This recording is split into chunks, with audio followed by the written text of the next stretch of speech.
So if you're in the subway or you're at the restaurant and somebody says, hey, I'm looking to join the military and I'm about to leave for Army basic training, what one tip would you give them? Resiliency.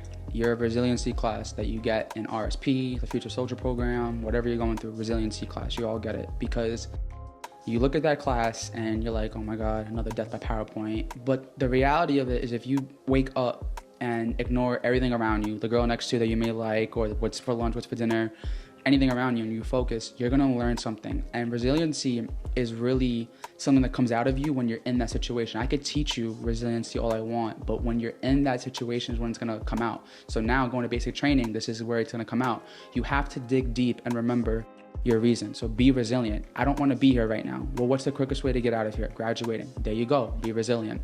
Oh, this sucks right now. I hate my life. I'm gonna fail out and, go home. No, you're not. You're gonna be there longer. What's gonna get me out of here? Resiliency. Be resilient in the face of adversity. Find the reason why you're there and get out the right way. So I'd say resiliency. Just dig deep every time, because it looks all good in the commercials, and David Goggins says this all the time. I could put together a little motion picture and everyone's like, wow, he's so cool, but you don't see the things behind the scenes. There's no inspirational music. There's no good job guys all the time. It really is just you and the person to your left and right, and they're gonna have resiliency too. So y'all need to come together and be resilient. So that's the biggest thing, just remember to be resilient in the face of adversity. And you could cry if you have to and go through the worst, just don't quit. You can quit tomorrow, and then you can quit tomorrow, and you can quit tomorrow until you graduate and you go, oh, I didn't quit. Yeah, a lot of people assume that the rest of their military career is going to be how it is right now, being told what to do, when to do, how to do it, and being uncomfortable. And it's not like you could just wake up one day and be like, you know what, I think this feels like a Netflix and chill, I'm going to call out today. Obviously in basic training, team no days off, no sleep. Well, obviously you get sleep, but it doesn't feel like it's enough. Never, especially with fire guard. Yes. So if you find yourself in a position at basic training where you do want to quit, or you're questioning your why to how did I end up here? Why am I here? I want to go home. I'm done with this. And I want you to stay in the now, stay focused in the moment. Don't worry about 10 weeks from now, 6 weeks from now, whatever. Just if you have to, I just need to survive until lunch. Now lunch is here. Great. I'm alive. I'm just going to survive until dinner. And then, all right, cool. The day's over. I can relax. Try not to dwell on negative thoughts, and hopefully your family, parents, if you're listening to this, I'm telling you right now, little Johnny's gonna be all right, okay? Let him spread his wings. He's gonna go through some character development. He's gonna come out better, mature. He's gonna be experiencing things that may probably more than likely never experience any other time. So keep the negative comments and worries at home. Don't spark any discouragement or concerns or problems that are at home, because little Johnny and Jane, they can't do anything about anything. They're at training and they're expected to do everything about training, and that's it. They have no ability to get access to the phone, to manage any problems or issues at home. So just keep it positive, inspiring, motivating, reassure their why, and just overall be supportive. Keep the problems away from them until after they graduate. Then if it still exists, obviously then share it with them. But when they're in the training environment, you don't want to stress them. They're already stressed to the max.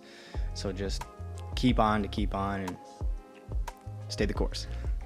Exactly. Couldn't say that better. Literally just lock in and keep family drama away from your kids as much as possible, your loved ones, because like you said, there's nothing they could do and it deters them. And I'm going to say this, and I want to be very frank and blunt. Think about how long it took for you to get into the military, right? The paperwork process, the MEPS, everything, right? So that's like almost a 6-month process for some people, depending. Just as much paperwork as it took to get in, as much as it takes to get out, and sometimes longer. So just do what you have to do and get out, and it's temporary. That's not going to be your military career. And also one more thing, before, people look at their drill sergeants, drill instructors, and go, oh my God, this person's the most evil person in the world. I hate them. But you know what?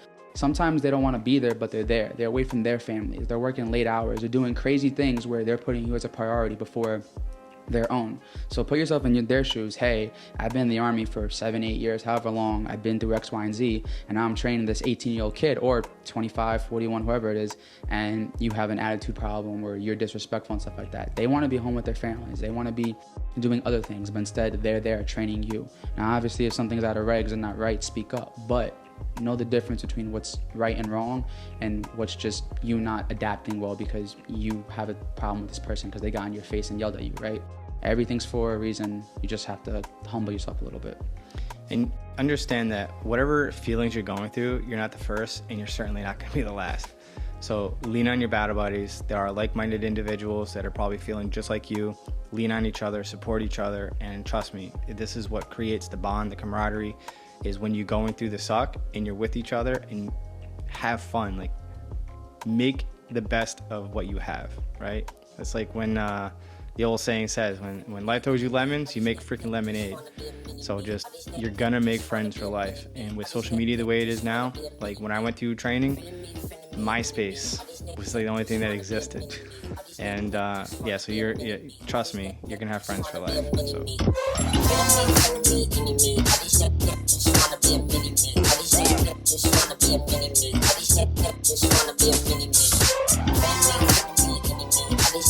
Just wanna be a